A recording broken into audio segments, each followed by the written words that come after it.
Hello, everybody. Welcome to the Two Unholy Healers podcast. We are talking today about chatting with AI. Not chatting And about AI. chatting about. Oh, sorry, you're right. My brain fade.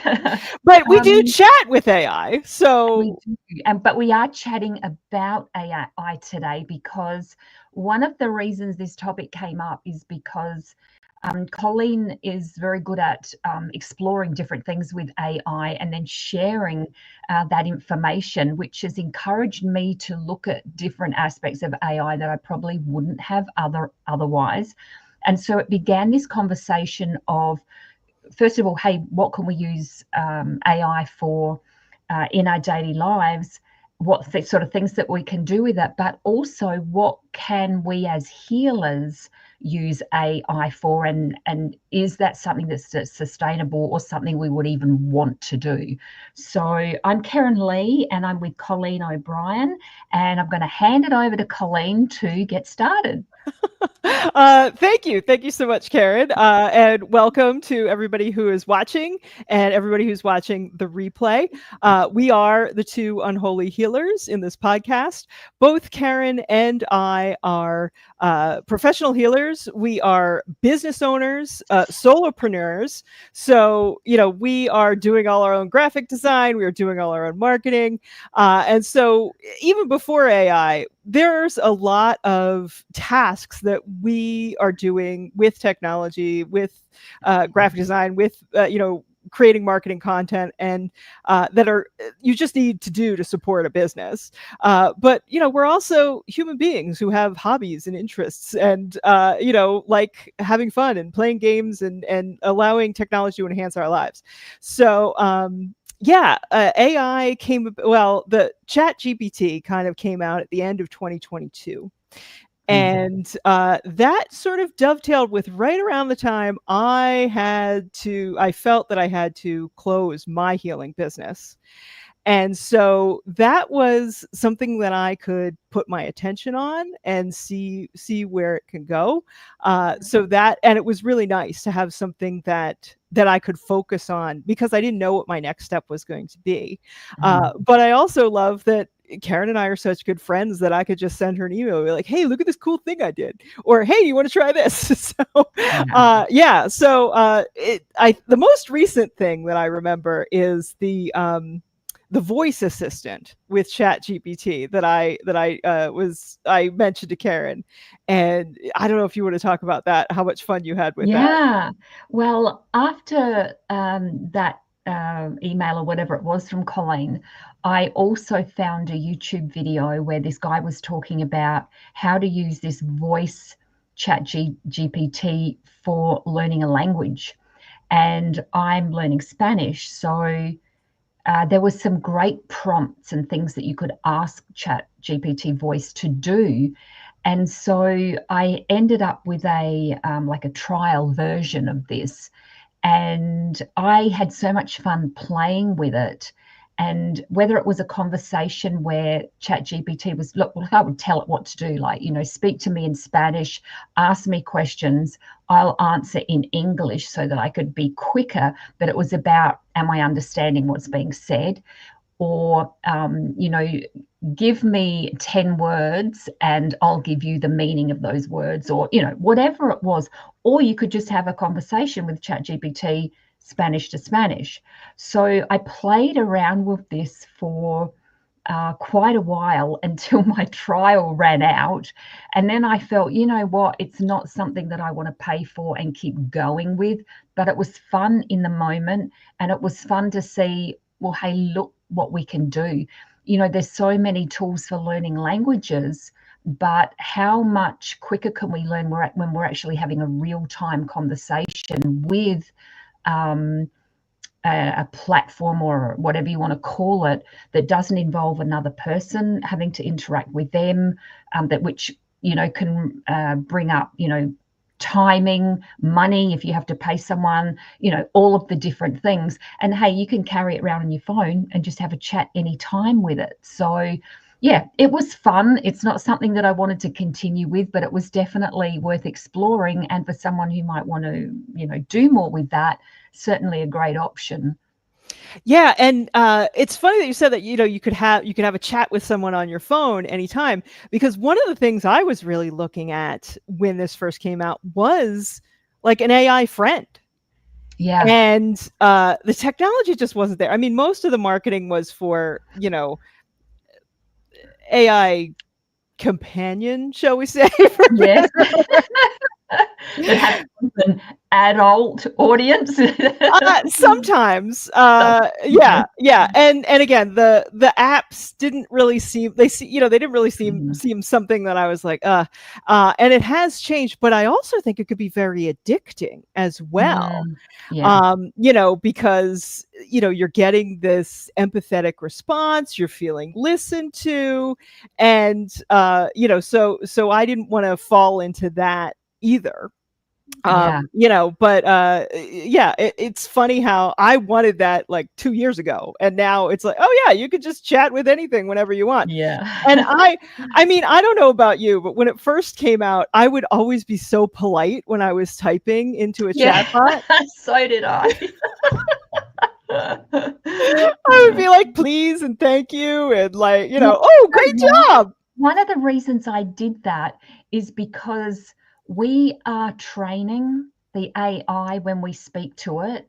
And if we train it to have that politeness and that respect for the person you're interacting with, then in my mind, isn't that a benefit that the AI also has that as well? Do you know what I mean? Yes, and I don't know how much that may or may not be true in terms of using the conversations in terms of how it's Mm. reacting and for training data, but I also felt like, well, this is just how I like talking to people. I Yeah, mean, it exactly. makes me feel better doing Yes, that. yes. Yeah, I've gotten less polite as the years have gone. Tell me this. Well, Tell me there are that. sometimes too I will lose my patience, and Yeah. I will feel like I feel like I'm wrangling a toddler that has a PhD, right? Like I was just like, it's like, no, that's not what I asked for. Like I had one conversation with it where I was just like, okay, give me the prompt back. What did I tell you to tell me? And they're like, oh, you told me to do this. And what did you tell me? Oh, I told you something different. I'm like, yeah, you want to try again now? Like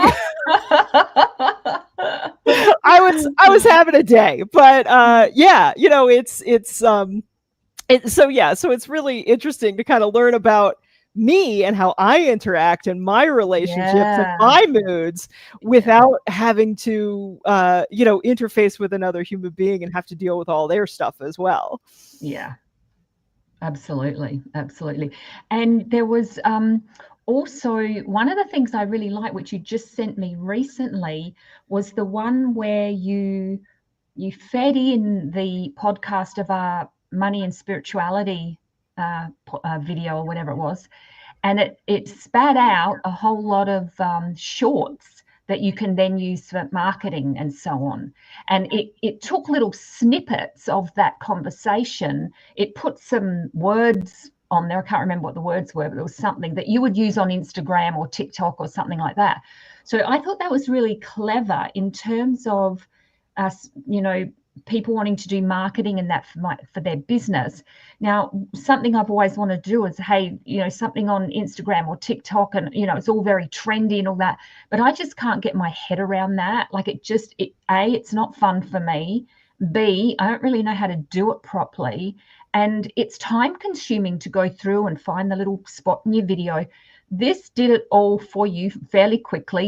You put the prompts and that in, so I guess there would have been a processing time and all of that. But it was great what it actually, like, I wouldn't have used all of the ones that it popped out, but there were some really good ones in there. So, and there were like more that I didn't upload. It gave me 20 different oh shorts my God.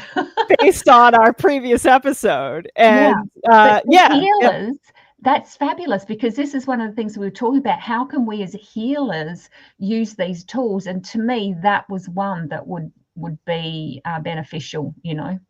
Yeah, it does streamline the process, right? Because Yeah. I don't like video editing. I don't even really have the hardware to be able to do that. This was online, Mm. and it even had a virality score, like how likely is this going to trend, or Oh, it broke it down that way, wow. and then it did the transcriptions, which.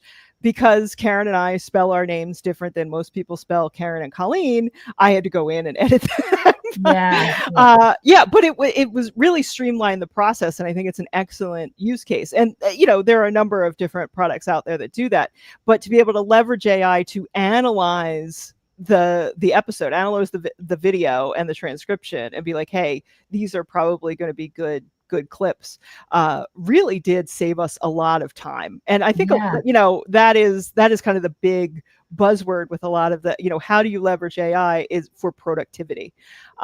Yeah. Yeah. And not just saving time, but it did the work for you. So you didn't have to learn how to, first of all, edit the video or put the, transcribe. You didn't have to do that yourself.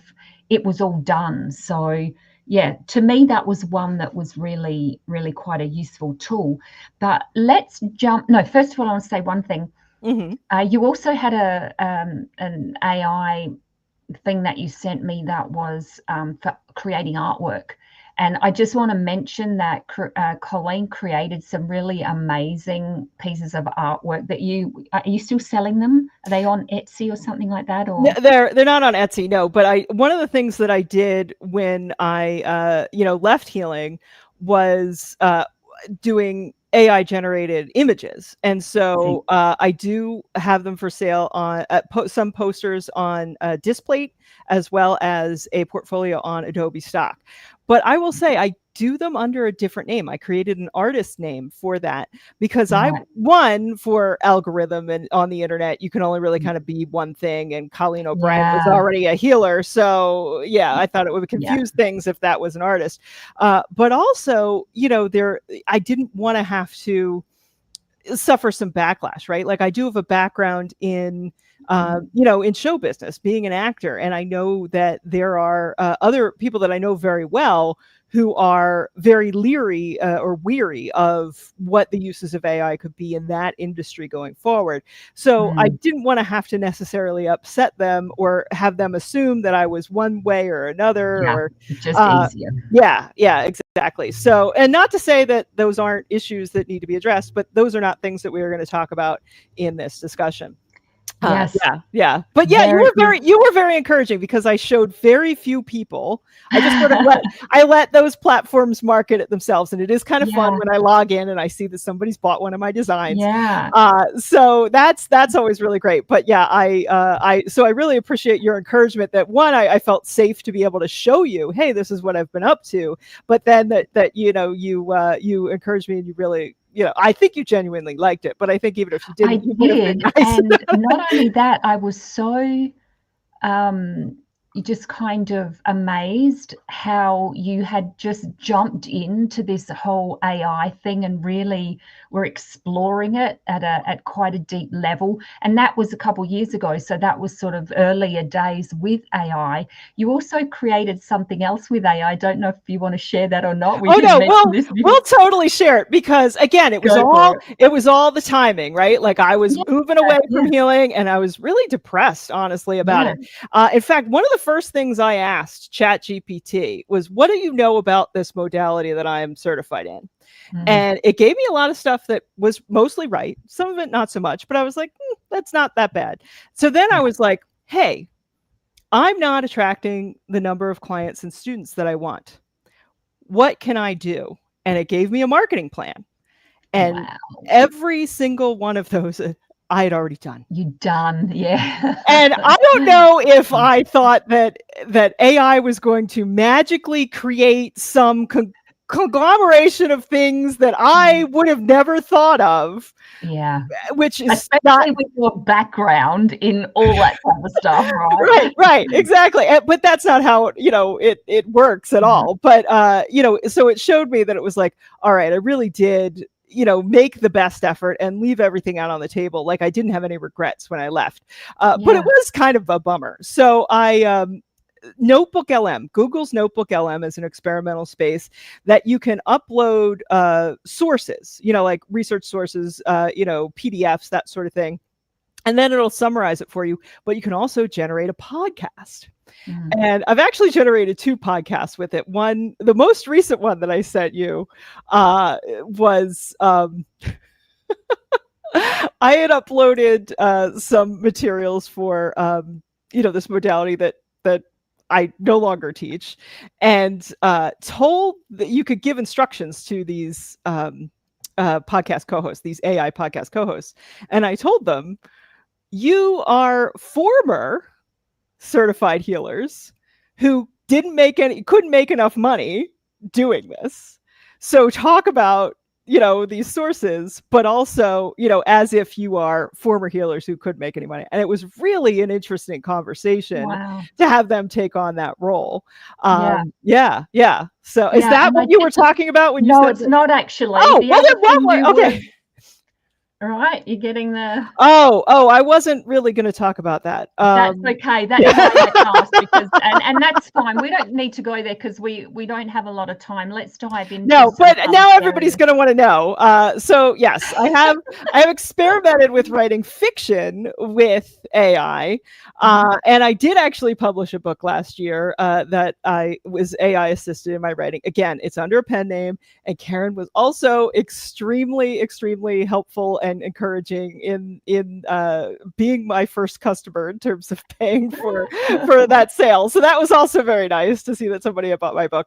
But that is another creative outlet to use with AI that I had experimented with. But also, like I said, I'm not the marketing, and I'm not really I've been exploring, why do I even really want to do this? Is this something I want to continue to pursue? But that's like a whole other ball of wax. I think when you're exploring, because you came out of healing not knowing what you wanted to do, so you started exploring this new field, and you've done a lot in that. And I always believe that there's no mistakes in these things. We come out and we explore things for a reason. What that is, we don't always know at the beginning, or when we start. We don't even know when we're halfway through sometimes, but it may contribute to whatever it is that you choose to do later. It may not. It may just be, hey, that was fun, I'm moving to something else. But whatever it is. And on the writing thing, let me just jump off that, because I send out a newsletter every month, and I just put a little blurb in at the beginning of, maybe I'll share something that's happened, or a tool that I want to share with people. It's just a bit of a little chat at the beginning before I share some other information. And one month I was just like, oh my God, I've just got nothing to say this month. And that rarely happens. Like, I like writing, so it's quite easy for me. Had nothing to say. I just didn't feel like writing. So after one of Collean's chats, I thought, hey, I'll ask ChatGPT to write me, however many words, newsletter, speaking from my voice, because I said, do you know who Keryn Lee is? And can you write this from my voice? And it did. It knew who I was, which was funny. But I guess I'm on the internet, so why not? But what I got back was a great article, but it wasn't me. And I thought, there's no way that I can send this off to my readers, because they would have spotted it a mile off. It just was not me talking. So obviously ChatGPT didn't know Keryn Lee that well. But what I was able to use it for is, hey, that's a great idea. Hey, that was a great point, because I told it what subject I wanted to speak about.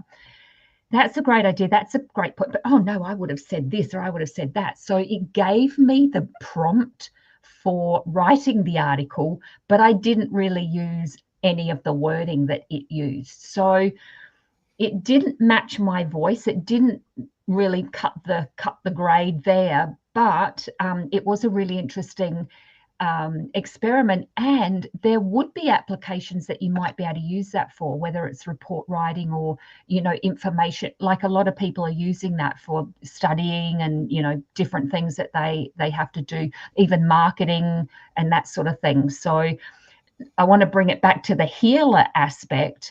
And I think as healers, we do put very much of our heart and soul into what we're doing.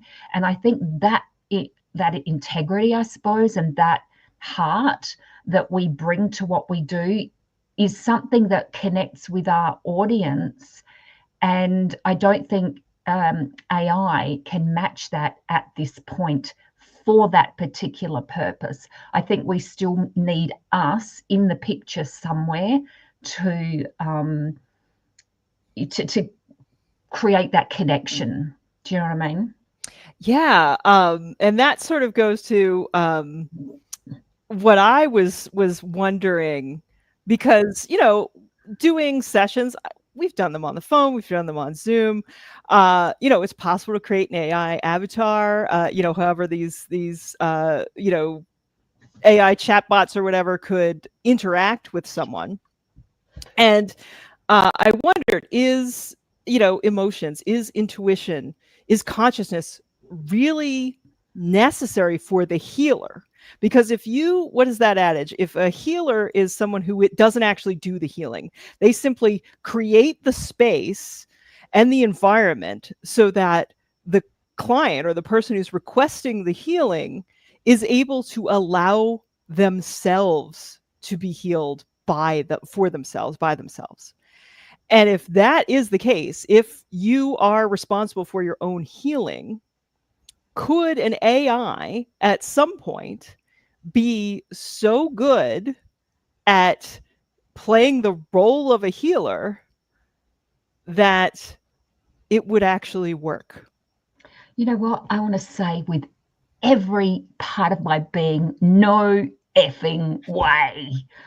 You know, because it's like, damn, I studied hard for that. I put the bloody miles in for all of that. You know, I did the work. I went through all of the developing your intuition stuff. So I kind of want to fight that. But I would have to also say that does it depend what sort of healing you're doing? Because if we're talking energy healing, for me, there is well, let's use theta healing as an example. We're connecting with Creator.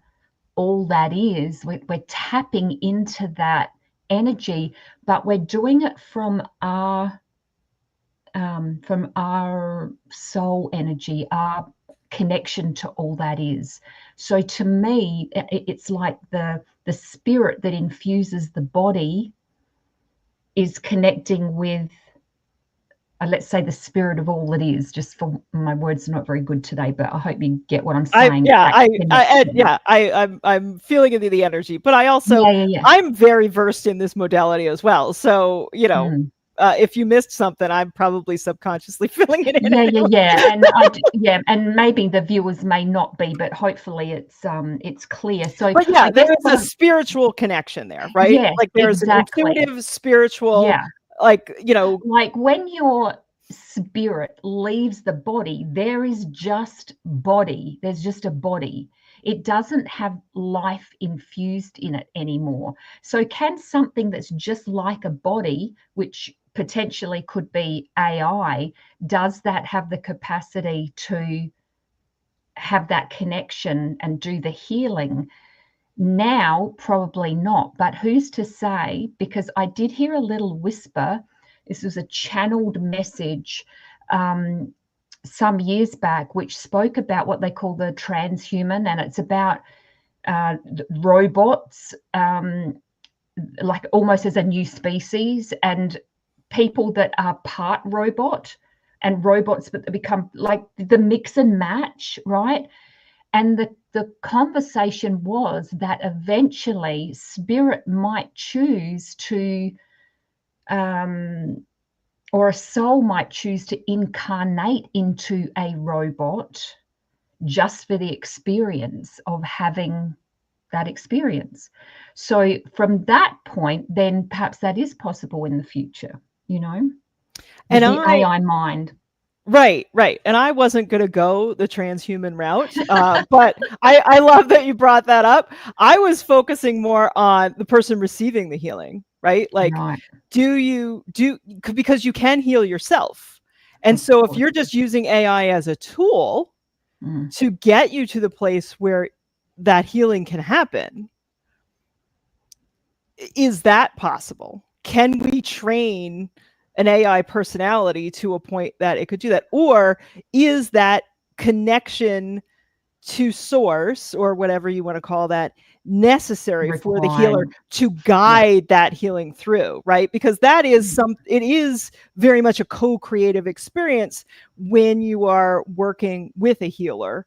Yeah. And there is something really almost magical when a healer says something and you're like, oh, that's a Oh, hit, right? boom. That's it. Yeah. Yeah. Yeah. Yeah.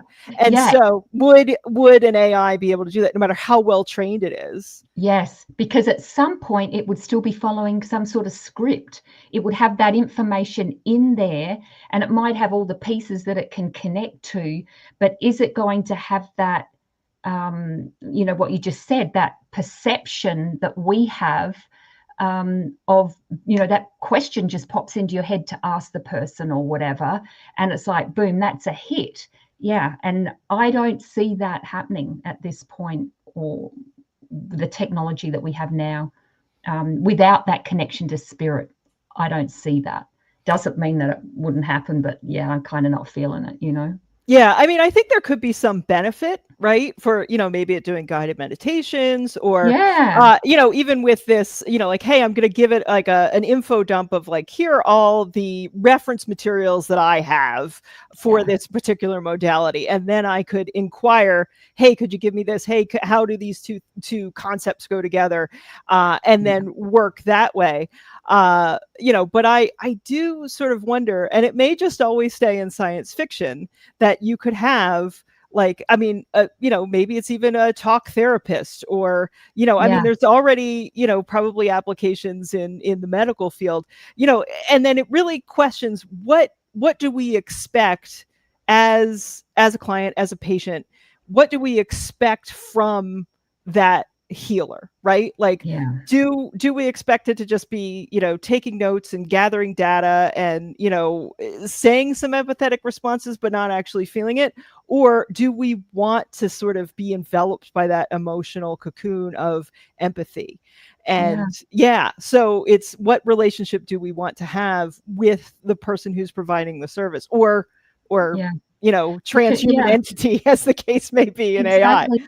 Because a portion of the healing session is often about the person needing to be heard. They've got something going on, quite often something that they could never tell anyone else. And they actually, part of the session is sometimes just being able to speak about that and being heard and being listened to without being judged, for whatever that is. So, there's many elements to a healing session. And let me just jump off from there, because I did mention to you, as we chose to set up this particular topic, about a gathering that I'd been to where we were talking about AI, and a lady said, "Oh yeah, I do tarot readings with AI." Oh, right. Yes, So you mentioned this in our previous episode. Yes, yes, yes. Tell me yeah, more. so she said that it was fabulous. She would ask a question and ask for I can't remember exactly how she set it up, but she would ask for the AI to give her the cards. Or no, did she pull the cards and then it interpreted? I think that might have been what Ah, happened. AI okay. interpreted. Hmm. Something like that anyway. Yeah, I'm not 100% sure. I can't remember which way around. But anyway, either way, she was getting a tarot reading from AI. And she said it was great. She said it was very accurate and she really loved it. And then I spoke to another lady who was at that gathering, who later said, well, I tried that for a numerology reading. She said it was just a load of garbage. So, you know what I mean? It's kind of like when you get these readings and stuff done, there are great readers, there are not so great readers, and there are different ways that this information is. So, perhaps AI is the same.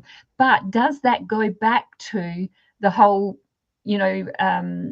spirit consciousness energy being involved with that in a tarot reading and not? Or is it about the person receiving it? Because the one doing the tarot readings was able to get something from that, but the one doing the numerology was not. So is it just different people doing it? You know what I mean?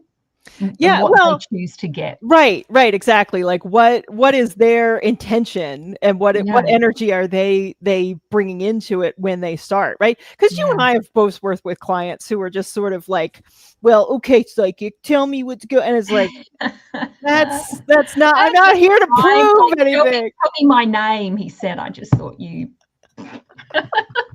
know. Yeah. And I didn't do the reading for him. I said, I'm not the reader for you. Go see someone else. Exactly. No, I'm not going there. But yeah, if you want to, if you create your own reality, then yes, the responsibility is on the person who is using it. But that's also a very human thing too. Like you said, sometimes a reading or a session really resonates with you, and other times you're just like, what just happened? That was not, I don't like that, so so it could be hit or miss as well. But I want, you had mentioned this in the green room, and I said I didn't want to hear any more because I wanted to hear it live. So are you ready to talk about your tuning into the energy of AI? Yes, I am, because when we chose this topic during the month, I thought, you know what? I really want to feel into the energy of AI so that I can share that in this podcast. And I was surprised that I'd never actually thought to do this before. It's like, here's an entity, let's call it, something that's really growing in our society. And I hadn't sort of thought to tune into it. So I did that, closed my eyes, connected into it. And at first what I got was this, and I was surprised with this really light energy, this really, it was quite a let's say kind of joyful energy. And I'm like, oh, okay, that's interesting. And then as I kept kind of feeling into it, there was this really kind of heavy energy underneath it. And I thought, well, that is really interesting as well. And what I kind of perceived from that was that there are elements of this that can be joyful and interesting and light and useful. But also sometimes we're attracted to shiny things. We want, it is just human nature. We want this stuff. We want the next best thing. We want the next cool thing. And we're very easily seduced into these different things at times. So the caution was to be aware of what is underneath that. What are we using these things for? Where are we going with this? And what is the bigger picture with AI? And I don't have all the answers to that, but I do have my sense is that there's a lot more to AI than what we understand. I'll just leave it at that. I won't go into a big rabbit hole because we're already 32 minutes. I know, and I appreciate your taking the time, and thank you so much for our viewers who have stayed this long. I'll just say this, that does resonate with some of the information that I know kind of about the industry too. There is a lot of hype, right? And some of it, you're like, hey, this does sort of feel like what was promised, or it's on the way to that. And other stuff is it's just all smoke and mirrors, right? And we're not necessarily going to see where that all settles for a while. It might be a decade and a half. So that's at least the way that I interpret what you saw. Like it is it's new, it's shiny, it makes a lot of promises. But, and again, it's not without, its controversies in terms of, energy consumption and the like, and just even the culture of the way that this startup culture that really isn't sustainable from a human point of view. But yeah, again, we don't want to go to a downer, but I do sort of like that you got to see all of that and see all of those layers as a whole, and how brilliant that you thought I didn't even think to tune into the energy of it. I love that. Like, you know what, and I would encourage people watching this, tune into it for yourself, and just see what you pick up. Put it in the comments if you want to, because I think that there's a lot more that I'm not saying. Let me put it that way, because first of all, we're out of time, and it would take us a little bit off the purpose of this topic. But yeah, it's well worth tuning into and just seeing what you come up with. Brilliant. Yes. So thank you so much for staying this long. We will be back in 2 weeks' time with a mystery topic, because Keryn and I have not discussed what we're going to talk about in 2 weeks. So tell us in the comments if there's something that you would like us to discuss in a future episode, because we love your engagement. We love your attention. Thank you so much for being here. Thank you so much for liking and subscribing. And yeah, have fun with AI. Yeah, thank you very much, everyone. Thanks, Colleen. And we look forward to seeing you in 2 weeks' time. All right. Bye for now.